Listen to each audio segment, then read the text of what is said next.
Hey, David. Doug, what's up, buddy? What's going on, man? I'm Oh, happy to be alive, and I'm happy to be live with you. Talking Hornets, some hoops. We're going to talk some TV. I'm going to make a little adjustment to my camera here. Got kind of knocked around. Oh, there we go.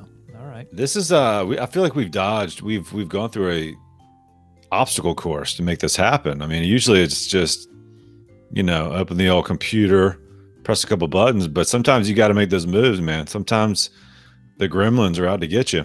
Yeah, and just want to let everyone know this little lounge period that we're in before we actually start the show in earnest.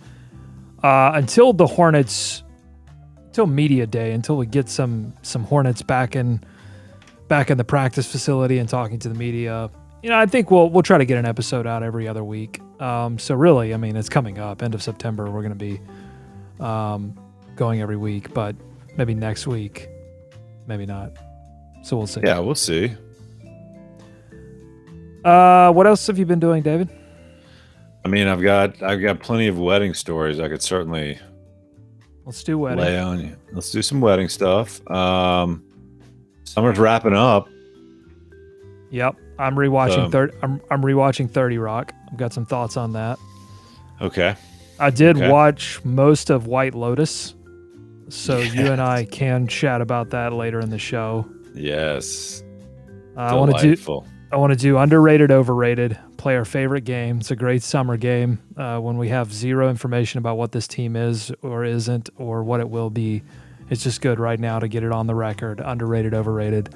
I mean, we got to talk Kanye. It's been a staple of our friendship, of We our gotta check in on show. him. We got to check in on him We got to check in on Kanye. The album finally dropped. if We'll we talk dare. about that. Okay, let's do it. Let's do it.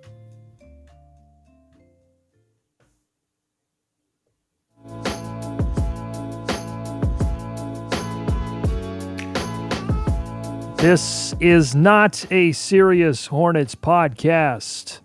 I'm Doug Branson. He's David Walker. We're on YouTube streaming live right now. If you're listening on the podcast, thanks for subscribing. You can also watch us make fools of ourselves on YouTube, and you can chat live. And we answer most of the chats. As long as you're polite, as long as you're a nice little bee, then we'll throw your chats up here.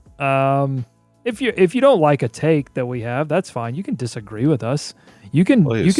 you can be a little disagree bee. You just can't be a mean bee. Not going to put the mean stuff up on here.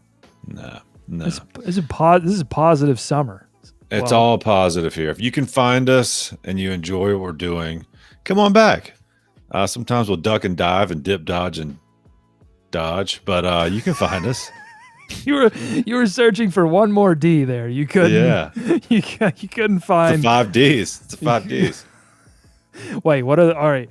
You get one of Dodge, the. duck, dip, dive, dodge, duck, dip, dive, and dodge. Everybody knows that.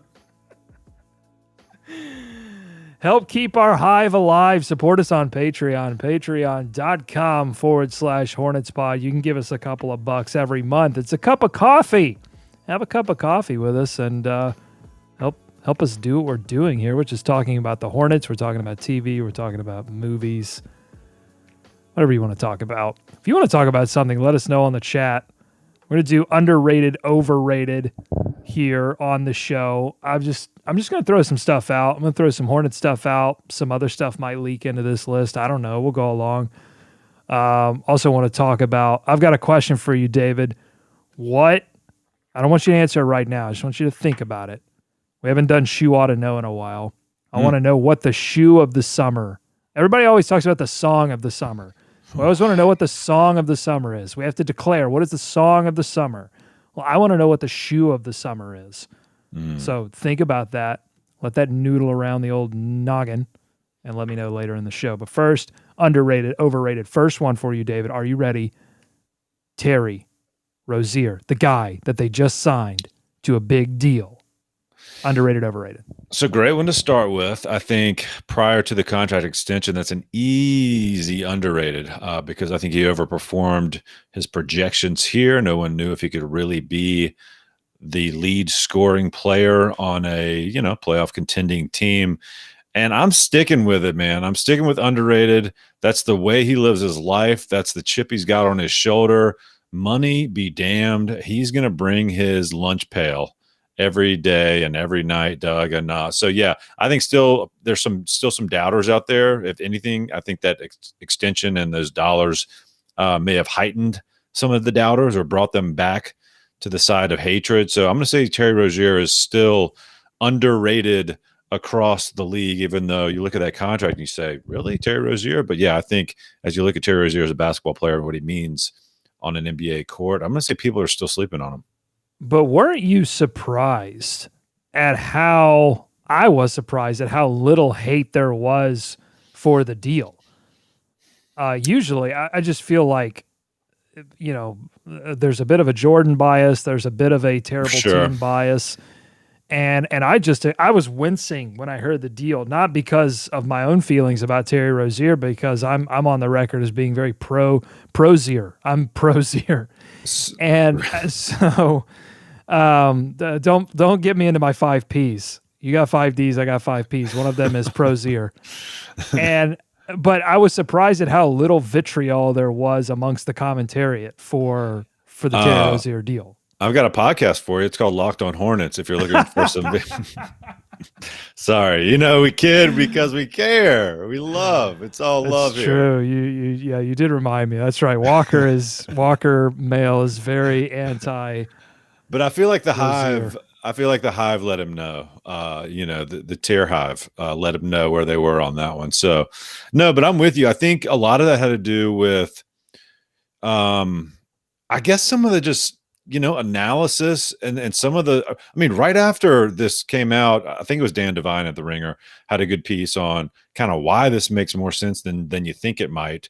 Speaking of the Terry Rozier signing, and I'm not saying that everyone read that one, but I read it and certainly agreed with most of it. So I think you just look around the landscape and, you look at what he was able to do on this team last year. They're clearly building around LaMelo Ball, trying to put some sort of core around him, at least for this jump in this journey in his career.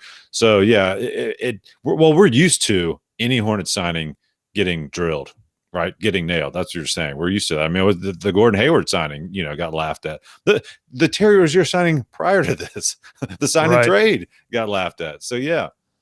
No, exactly. And I mean, I would kind of get it if they kept Devontae Graham, if they had a lights-out shooter in Devontae Graham, or if LaMelo Ball shot better than we all thought he could last season, but he wasn't a lights-out three-point shooter. He hit some crazy threes. So it makes you sort of, I think when players hit sort of nuts threes, just pull-ups over defense, those stick in our mind and we sort of overinflate their overall ability, to consistently knock down threes.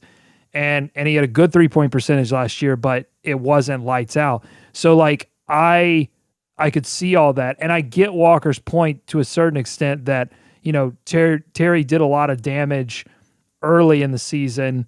And then, it was so weighted, his overall stats were so weighted in the first half of the season. Like I get it. But at the same time, Terry was clutch for that team last year all season long. And he had to be. They need that. They need his shooting.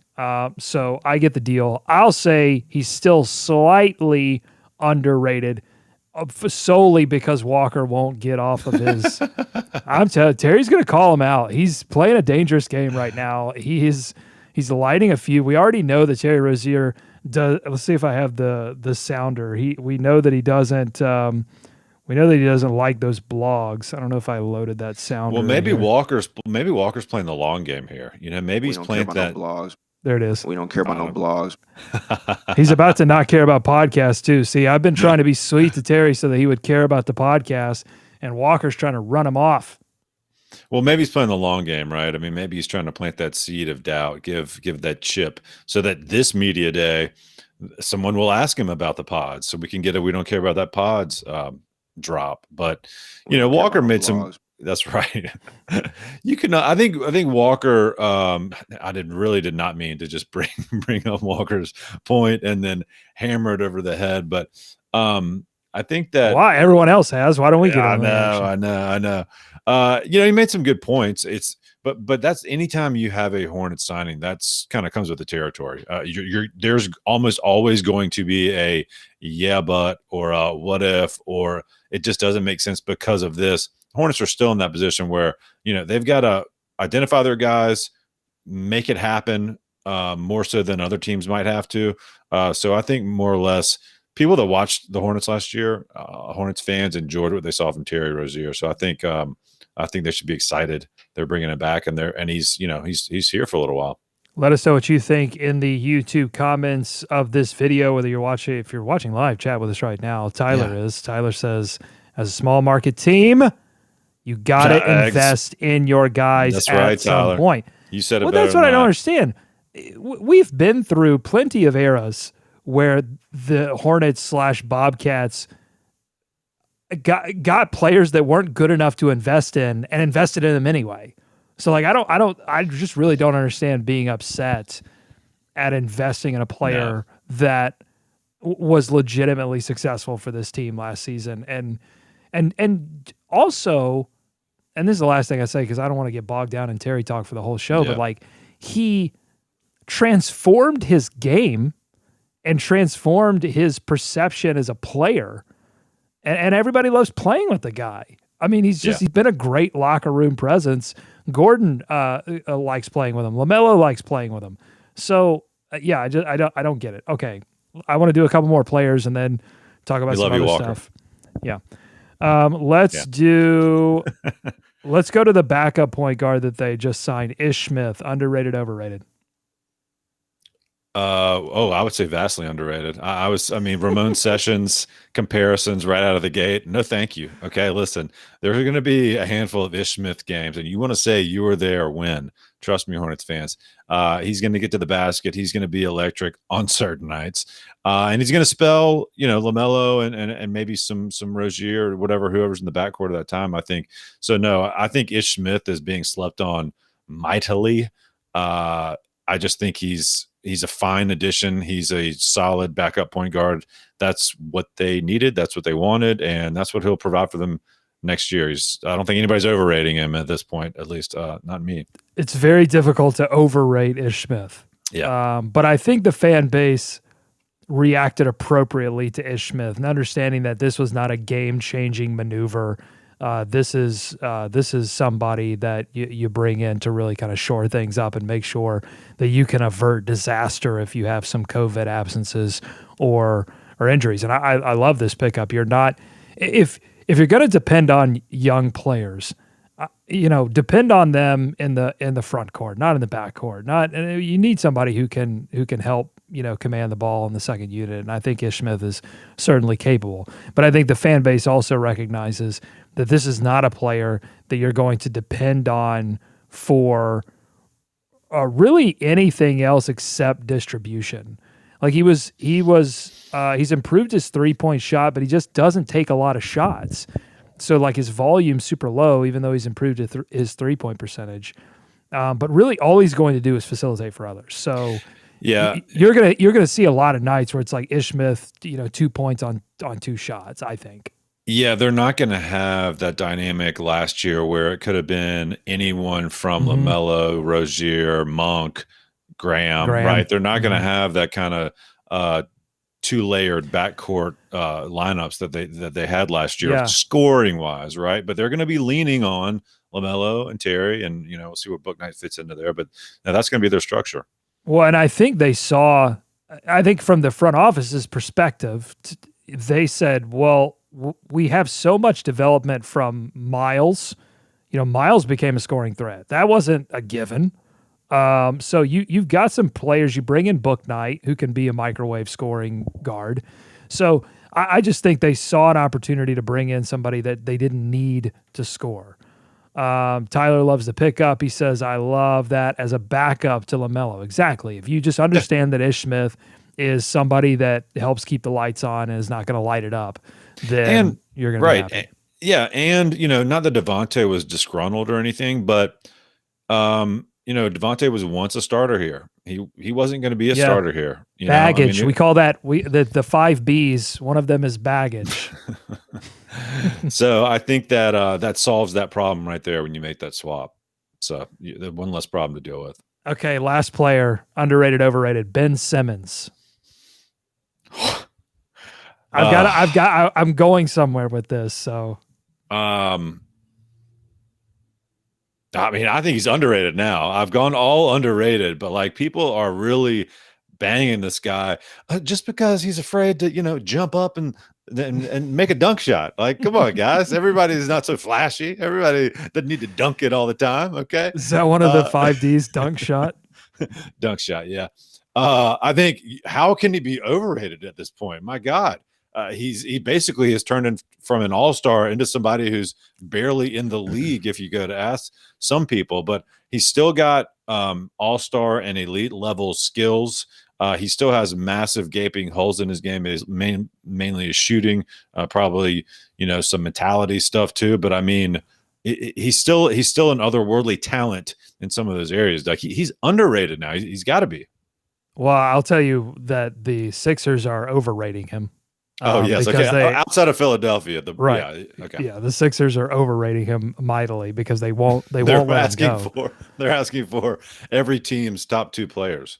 Well, and it's the same situation that you have in Cleveland with Kevin Love. It's why they can't deal Kevin Love because they can't deal with the fact that Kevin Love is not going to bring back the things.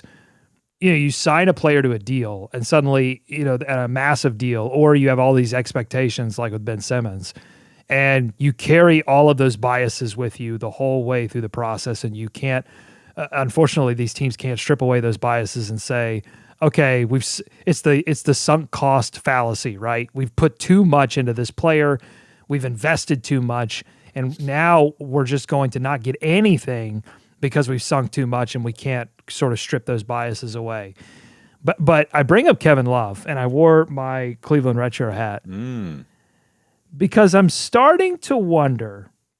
I know I feel like for the past couple of seasons, we've associated Kevin Love with the Hornets in some kind of deal. But I just look at this depth chart, and we're going to get to Mason Plumlee in a bit too, overrated, underrated. I want to know the answer to that on Mason for sure. But I just wonder if the Hornets could get involved in some kind of action that would bring Kevin Love either through this Simmons deal, because right now I'm looking at the betonline.ag trade destinations for Ben Simmons odds, and they've got Cleveland at 12-1. It's Blazers at 2-1, Timberwolves at 11-4, Kings 5-1. Hornets are not even on this list. Nah. Betonline.ag got funny and put the Shanghai Sharks at 20-1 at the bottom. I see you, betonline.ag, being cute. The Hornets not on this list. There's zero chance that the Hornets make a deal, I think, at this point for Ben Simmons.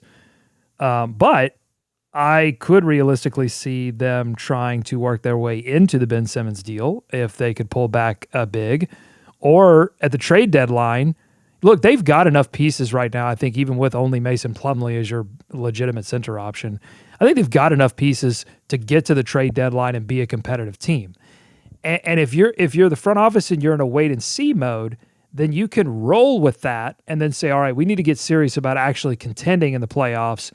Let's go out and make a move. And I think Kevin Love is maybe a possibility there. Really? I think so. I mean, I think it's one of many possibilities that the Hornets could look at. Way to stake your ground. If they're contending. That's what I'm saying. Right. You're in a wait and see. Can this team stay healthy? That's why I like this front office strategy this summer, which was we're going to do what we can. Oh, Tyler doesn't like this. He said, come on, Doug. What I'm saying is you wait and see. I'm with Tyler. You wait and see, and then you make a move. Okay. I want to get back to underrated, overrated in a moment. Jeff on the chat says, I want Biyombo back. We all do, Jeff. I'll tell you what, he's lurking. I feel like he's lurking. I feel like he's in beyond Liambo. I was trying to go with Biyombo. Biyombo? I think he's Beyond below. beyond. It sounds easier. It sounds like it should be easier than it is. Beyond. No, can't do it. All right, let's talk some TV. If you're on the chat right now, I want to know what you're watching right now. I want to know what you're watching. I want to know what you're rewatching, because I've pretty much cleared my TV decks, and I'm ready to get some more series back into my life. I am rewatching 30 Rock. It's a series that I paid attention to. I watched live probably the first couple of seasons, and then I lost touch with it, and I would check back in every once in a while when they would like do the season premiere, and then I would lose touch with it again. So I'm really rolling through it because it's on Netflix again. David, I'll say this about 30 Rock. It has not aged well. In the era where we are much more in tune with being a little bit more careful about how we joke about certain subjects. It's an interesting watch to go back, and they've already had their fair share of controversy with those subjects. They've had when they put it back on Netflix, they removed 3 episodes with blackface. But beyond that, there are just a lot of conversations in the show that I'm like, wow, you definitely can't joke about things like that in this current climate. Yeah, and I mean, on a larger discussion, that's why you don't see many sitcoms, right, on actual television these days. But I mean, yeah, you mentioned pulling of episodes. The Office just had the Diversity Day episode yanked, famous episode From Peacock. They removed it from Peacock? From Comedy Central. I think when it was running, maybe in the syndication rollout, they pulled it from that. But I need to get back and watch 30 Rock. The thing about 30 Rock is there's so many jokes. It's joke after joke after joke after joke after joke. I mean, the whole thing is slammed with jokes that you can't catch all of them on the first time around. I mean, in a full episode. So that was the thing I enjoyed so much about that. I mean, the team behind that, of course, is really good. They just did put a show on Peacock this summer, Doug. It's called Girls Five Eva. It's about a girls, musical group type thing getting back together after a lot of years. And so it's interesting to see them kind of traverse this new comedy landscape, I guess, that's out there, because it wasn't around there. To your point, it was a lot different when 30 Rock came out. That's a show that people keep putting on my radar. Yeah. They keep telling me, get into it. It's a good show. And I'm working on it. I have to work my way. I know. Tyler on the chat says he's Always rewatching Sunny. Always Sunny now, similar in that way to 30 Rock. He also suggests White Lotus. We're talking, Tyler. All right, let's Okay. talk about it, because that's something that you and I both have watched. I don't know that I watched every single minute of it. Producer Katie did, but I watched enough of it to get it. Take it away. White Lotus. Is it a recommend? Oh, for sure. I mean, I highly enjoyed it. First of all, I like anything that puts you in that setting. So it's filmed at, I believe, the Four Seasons Resort in Hawaii. The backstory on this show is kind of interesting, Doug, because HBO basically went to Mike White. If you're not familiar with Mike White, wrote, I think, School of Rock, or had some creative hand in that. He was in School of Rock as the roommate to Jack Black. I think he directed it. You're right. He wrote it. He wrote it. That was the director. Oh my gosh, one of my main guys. I'm slipping on him, forgetting on him. Do you have it there in front of you? You're trying to Richard Linklater. God, Days of Confused. Of course, the famous Richard Linklater. So Mike White had this in his back pocket. He had been developing something, and he was like, I've got a show. It's set in Hawaii. It's during COVID. We can all go there and film. So it was kind of the perfect storm for him and for anyone that worked on it, I guess, to go out to Hawaii and film this thing. But I thought it was, it was something new. It was a new take on things. And it was funny. It was weird. It was kind of crazy. I liked most of all the actors in it. Steve Zahn, you may take him and leave him, but I enjoy what he brings to the screen. This was one of his more interesting turns. Of course, Mrs. Coach from Friday Night Lights, always fantastic to see her. And I like the story as a whole. The guy who I wasn't familiar with, who I need to go back and study up on, is the hotel manager. Um, he's been in some other stuff which I didn't catch him in, but he was great.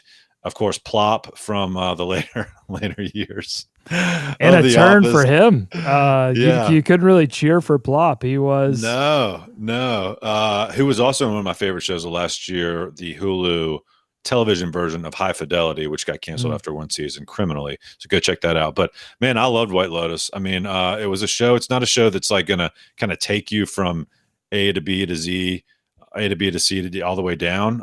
It's going to leave you asking a few questions, but it's not so deep that you have to sit there and, like you said, watch every single second of it, or you can't be kind of doing something else. I don't think, but I was pretty enthralled by it, man. I liked it.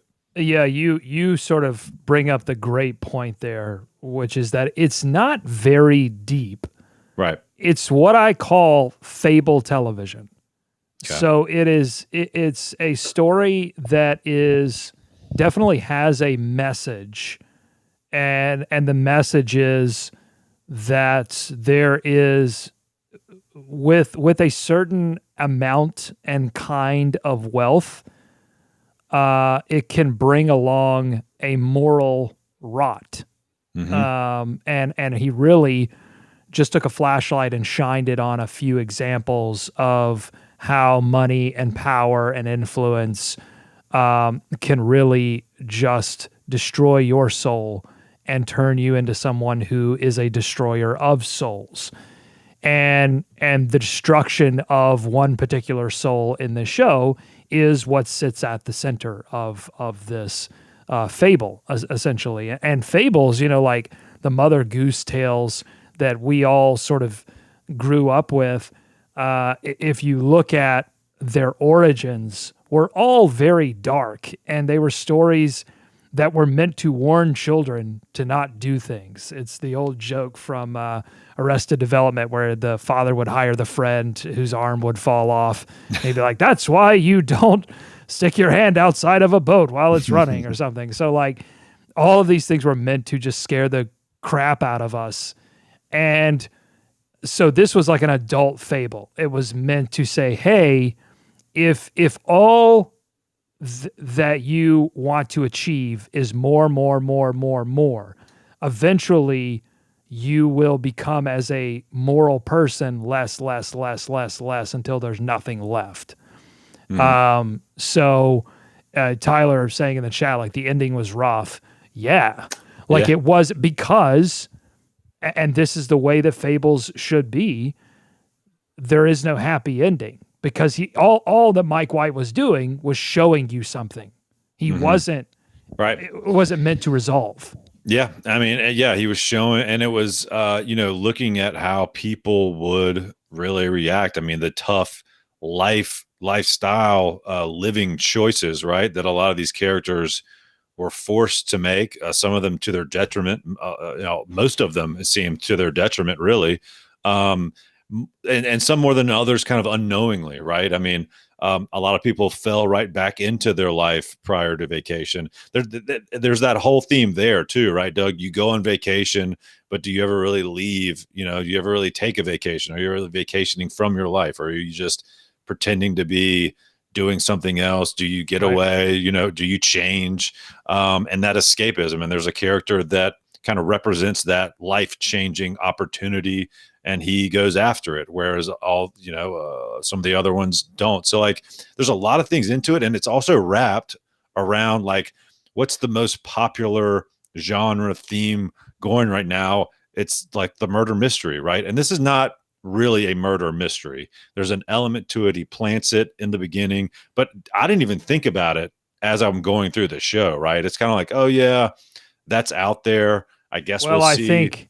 I think unlike what was the show with that was also on HBO, that was that a murder mystery that we knew. The Undoing. Well, there's been No, a many. no, it's with Nicole Kidman and Hugh Grant. no. Oh, thinking about the other Nicole Kidman one on right, HBO. right, and Alexander Skarsgård was in that, Yeah, and Reese Witherspoon right. and So yeah, that was a yeah, show essentially built around a murder mystery where we knew who died. We just didn't know who killed. But so there was a flip essentially. We knew right. that But he kind someone of plays died. on that, right? He plays on some of your expectations. He Yeah. plays on, as he gets towards the end of it, throwing red herrings at you to figure out where you're going to go. So, like, there's It elements of became that. pretty obvious by the middle of the show because there was only really one character that was central to everyone's narrative. And so that was kind of a red flag to me, like, hey, okay, so It was, but he kept planning them, right? He kept planning the guy yeah. who was coughing a lot. He kept planning the son who's like, oh, my arms are tired. Let's don't go scuba diving Yeah, I today. didn't buy it. I'm saying he kept throwing. He was trying to throw some things at me, but I didn't buy it. I knew, but the thing was, you're right. It wasn't really central to driving No, the show, and it is. I mean, you're right. The one character that does redeem himself by the end, it is a this is going to be a tough one. Thoreauian. Thoreauian call to the wild. It's a call Yeah. to simplicity. It's a call to, again, against more, and into something. And Tyler's saying, not sure how this would work with the story, but HBO already has season 2 on deck. Oh, you're dang right they do, Tyler. New cast. New cast. Okay, good. Thank you. Whew. New That's cast. what it needed to be. New cast. Now, here's what, he says new cast. I'm assuming new locale. So at this point, Mike White is just picking out awesome resorts to visit throughout the world. But I mean, you could. Listen, you're not going to run out of crappy people to, right. shine a light on. But I wonder if he'd do I wonder if he'd go back in time and do new cast except for like the hotel manager, keep him. It seems unlikely because he's saying new cast completely. But he's got another story to tell. I mean, I'm game for it. So yeah, it was such a big hit for HBO. I think they renewed it after, second episode or something. So yeah, we'll see where that goes. Underrated, overrated. LaMelo Ball. Oh man, it's tough. This one's tough. I've given you some softballs early, but this one's tough. Underrated, overrated. Let us know in the chat or in the comments. Underrated, overrated. LaMelo Ball. I'm going. yeah. I'm going still slightly underrated because I don't think people. They're entranced with his style. They're entranced with his youth. They're entranced with the name Ball. But I don't think people really understand what this kid is going to do to the game and how much he's going to change it and how much impact he's going to have over the course of his career. Some of it in Charlotte, hopefully all of it in Charlotte. Come on, fingers crossed. Don't do that. I'm just saying, I'm just preparing my heart and mind, okay? But close your ears, Tyler. You didn't hear that. I still think he's underrated, even though he got the Hornets on the NBA 2K trailer for the first time in, I don't know, ever. Big Pat is going to be in the game too. Oh, hell yeah. Yeah. That's awesome. If you got to choose one, I mean, he's got to be. He can't be overrated. 2K. He can't be overrated. He can't be overrated at this point. He was too good. He surpassed every expectation. He made the Hornets cool, for crying out loud. He made the Hornets fun. He can't be overrated right now until predictions come out, until all NBA preseason teams come out, until all-star predictions come out. He can't be overrated. I'm sorry. I feel you. I think I'm right there. I think he's slightly underrated. So he's like almost perfectly rated. Although NBA 2K did sort of make a allusion to him being the next coming of Magic Johnson. Okay, that's probably that'd be a pretty good rating. Yeah, his NBA 2K overall rating I think was like 86 or something. So it's not as if that's when he would be overrated if he were like a 90 something already. Yeah. Yep. I'm not buying 2K. So what I say every year, I'm not buying it. Then I end up buying it, but I think I'm going to try to abstain this year because I got the kid on the way. Just because you think, well, I got the kid on the way. You gotta. It would be silly. It'd be a silly purchase. Wait till you're up at night because you can get the digital version, right? I mean, you don't have to go to the store, right? No, I haven't been to a store and I haven't been to a store to buy a video game. In Wait till you're 5 doing. Wait years. till one of those midnight or 2 a.m. feedings, and you're just like, give me controller for a few Give me- minutes. put And a- see what happens. Well, just balance. Let's just start. Let's just start a my career mode. Let's just start it and see where it goes. Okay. You convinced me. Okay. Underrated, overrated. James Borrego.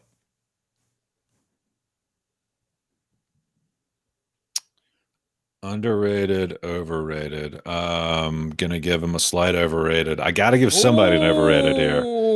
I think JB is. I love JB. You know, I've always been. I was first in line to high five JB. Got that extension. I think he's being lumped in with this youth movement, fun group, fun bunch, which he should be. But I still think he has a significant step to make in proving he's the guy to lead the group on the next jump, take the next step with them. He's done a great job of transforming this team into somebody that people want to watch day in and day out. Helps getting guys like LaMelo Ball in town, helps getting guys like Gordon Hayward, helps having someone like Terry Rozier step up and be a player that not many people thought he could be over the course of a season.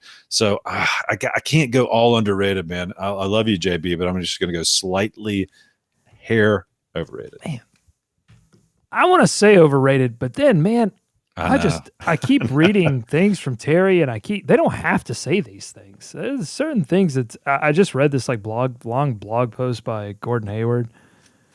They love the guy, and you know, I don't know. Eventually, you got to win some ball games. You got to get this team to the playoffs. Like excuses, there won't be any more excuses, right? I mean, it's put up or shut up time, but at the same time, like, yeah, I don't know.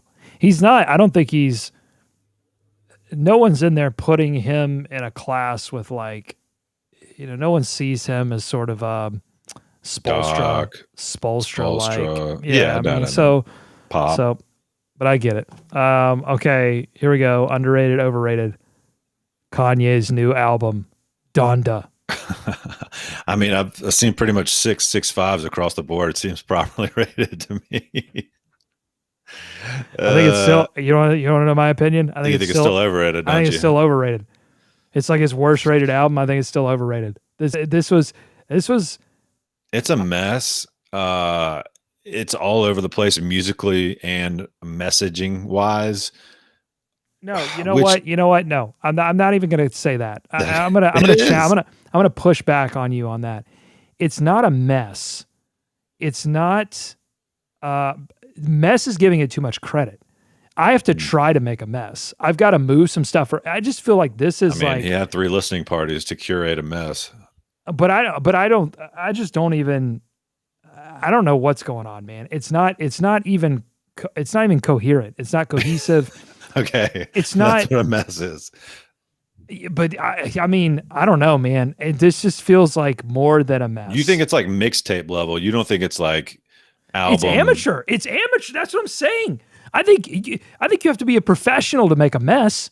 To me, this was amateur hour.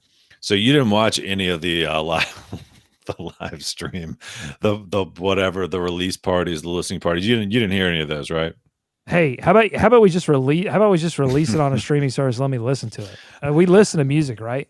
It got to the point where, I mean, people were literally like, "Is this is the new way we're gonna have albums? Like he'll just keep doing this ridiculous stadium tour, and not even performing the album."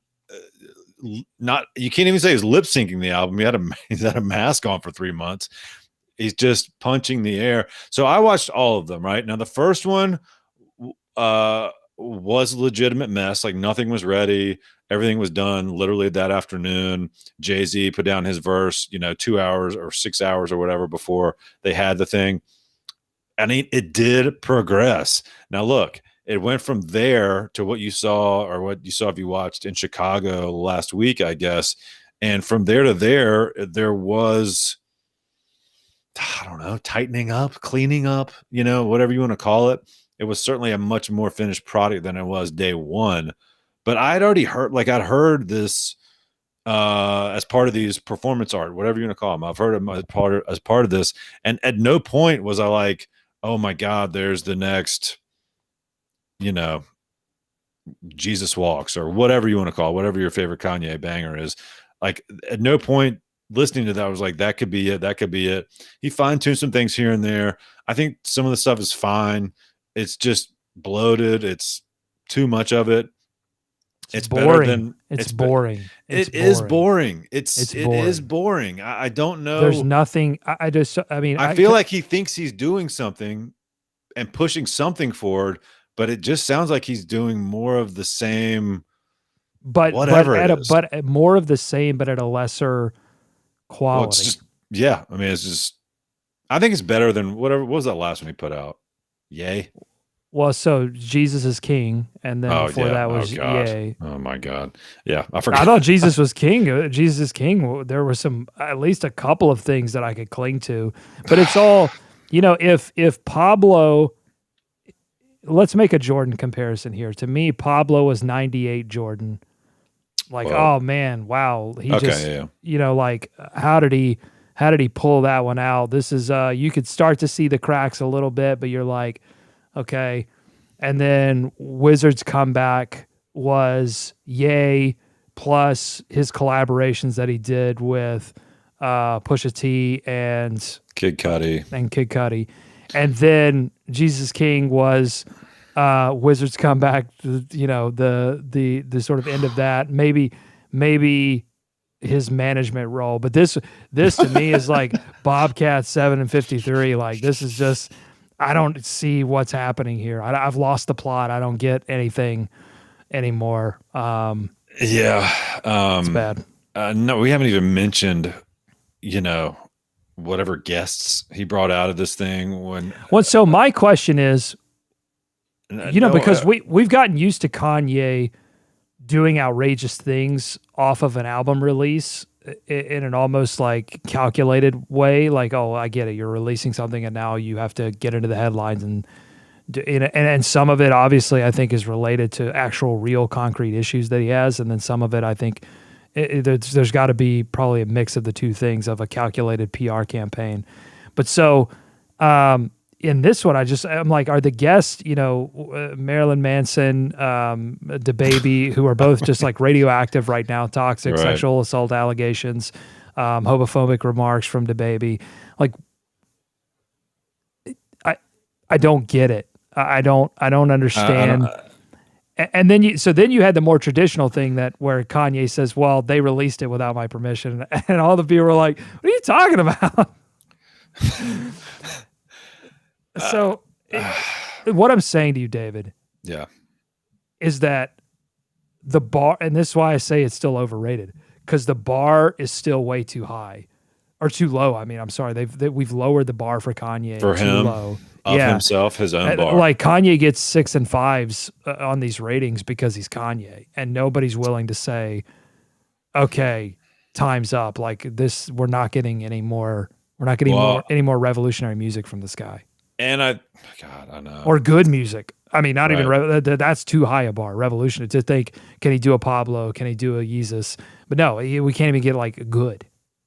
Yeah. I think the last one was so poorly received that bumped this one up too. But I'll tell you what, I mean, look, I tuned into all of them.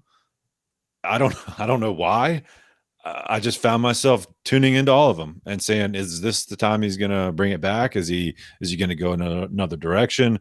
I mean, he still captures something. He's still charging $75 for chicken tenders, at his listening party, and people are paying for it. Okay. I mean, when is that going to run out? Well, I don't know.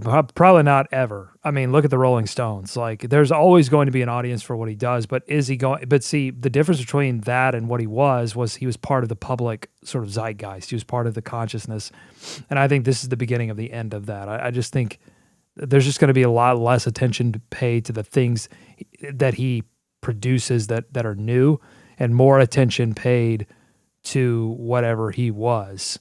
Now, the Rolling Stones came to terms with that and obviously have been coasting on, a lot of their catalog for a long time now. And the question would be, is Kanye ever going to be willing to not put something new and ever go back to his old stuff and say, yeah, that's what I am now.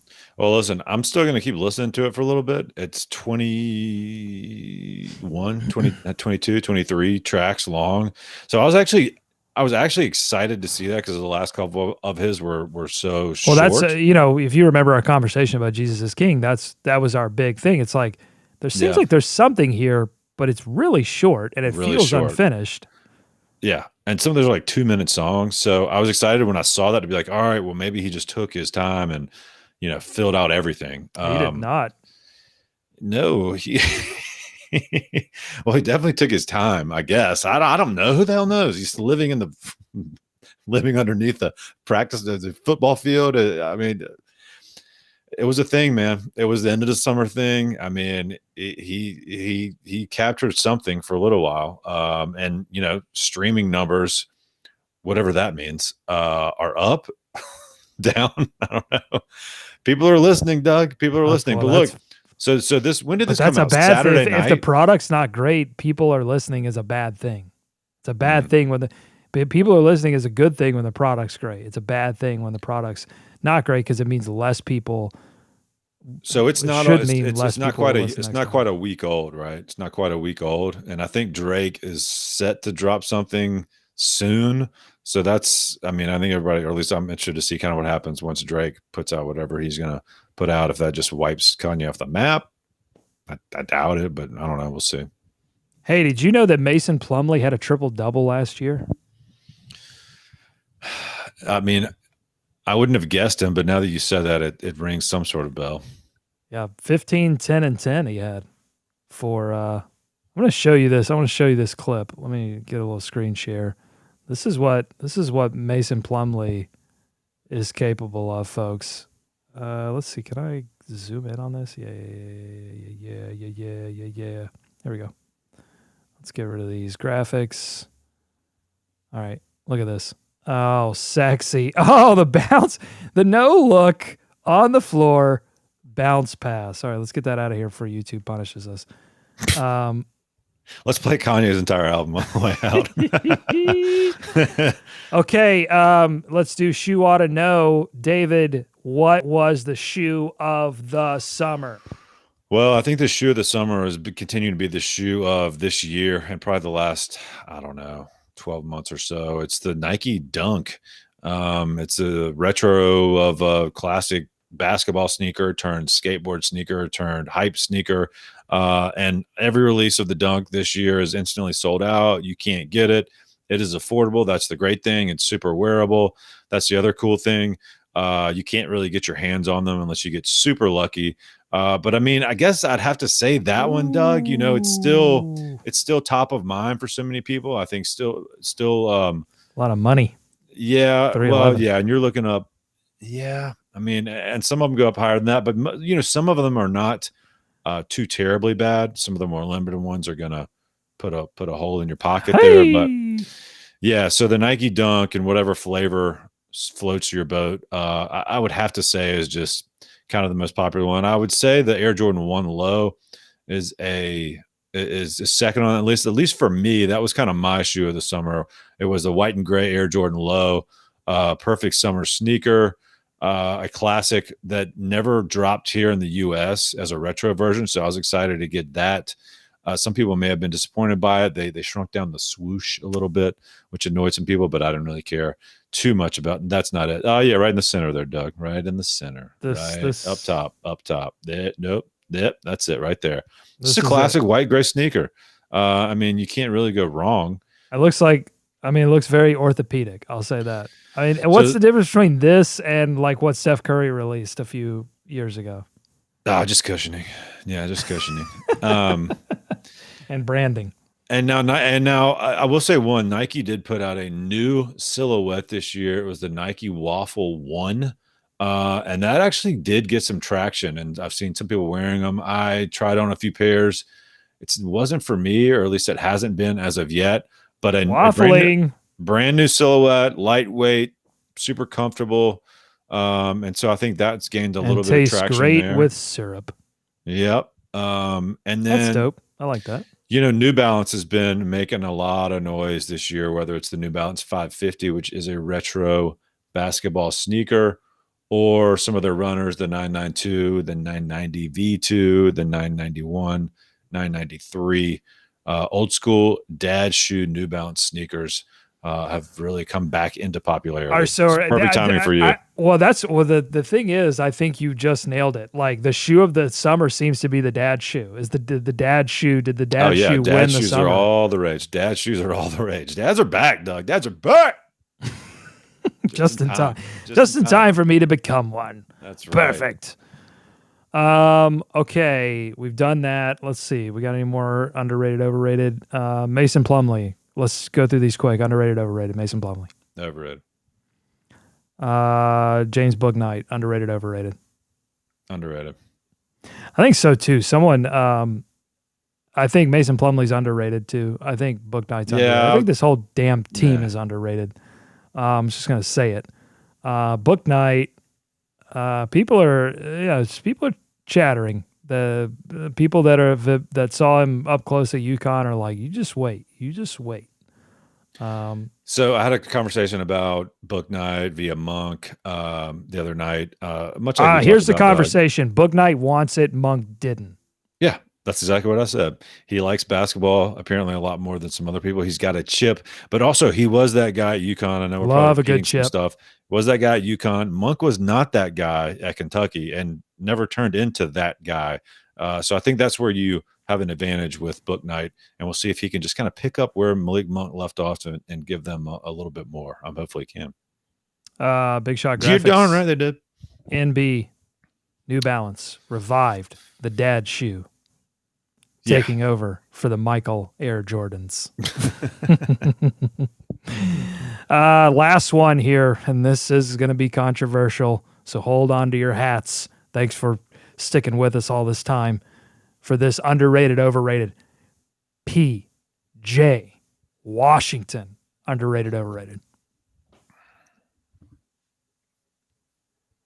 Oh, he's underrated, way underrated. No one outside of Charlotte really knows much about PJ Washington. I'll tell you what, they wouldn't know anything about Miles Bridges v. Mikal Bridges if it wasn't for all these dunks. But I think Miles both of Bridges those two guys. I didn't even put Miles because Miles is criminally underrated. Yeah. So I think underrated. I'm gonna be. Oh boy. People aren't gonna like what I'm about to say. I think you love it. Tyler has the chat here that I kind of disagree with a little bit, that he's underrated after his down year. I think people are overrating the idea that PJ is going to have a bounce back year. I don't know. I hope he does, because the Hornets need bigs. But I don't know that it's going to happen. And we'll see. It's going to be really interesting how the Hornets.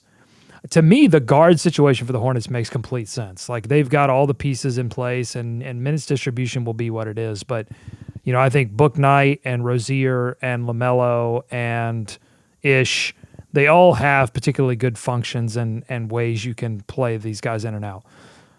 But the big situation is really interesting. Like, how do you fit in Oubre, Miles, Hayward, PJ, Plumlee? Who sits? Does Miles go back to the bench? Does PJ go back to the bench? Do they go size up front? Do they stay small? A lot of questions. And that's why I can't wait to get to media day and get to training camp and start to see if we can get some of these questions answered, David. And it feels like they left a move out there, or they were, kind of trying to, at least, if they want a big guy in there.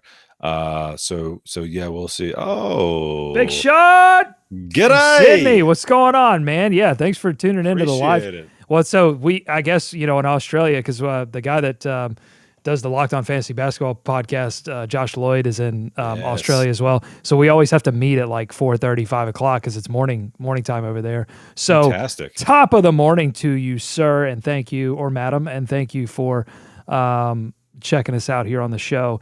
And also, sorry, I went immediately to the Australian accent. it just came out. Yeah, why did you? I don't know. Is that allowed? I don't know. You may have really stepped in it, sir. It may be his last live show. Please come back. So, all right. I think that's going to do it for us here on this edition of This Is Not a Serious Hornets podcast. I swear. Oh, last one. Underrated, overrated.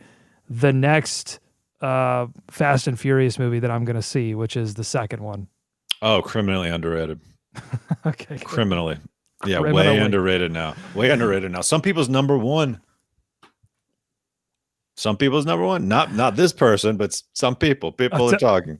No, let's not do that. We can't bring that back. We gotta. Did you see there was I read something yesterday that for this is what you're talking about. I don't mean to dive back into the Kanye thing again, but like he was going to, or he tried to invite the former president to this thing.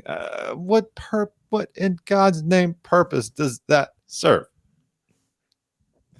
Let's leave on that. Let's close it out. Well, I want to say that I was going to watch Fast and Furious, the second one. And you've got time. Well, someone told me to watch Melancholia. Are you familiar with this film? It's a film by Lars von Trier. Kirsten Dunst is in it. Okay. Kiefer Sutherland is in it. Okay. Small cast. It's about the end of the world. A planet.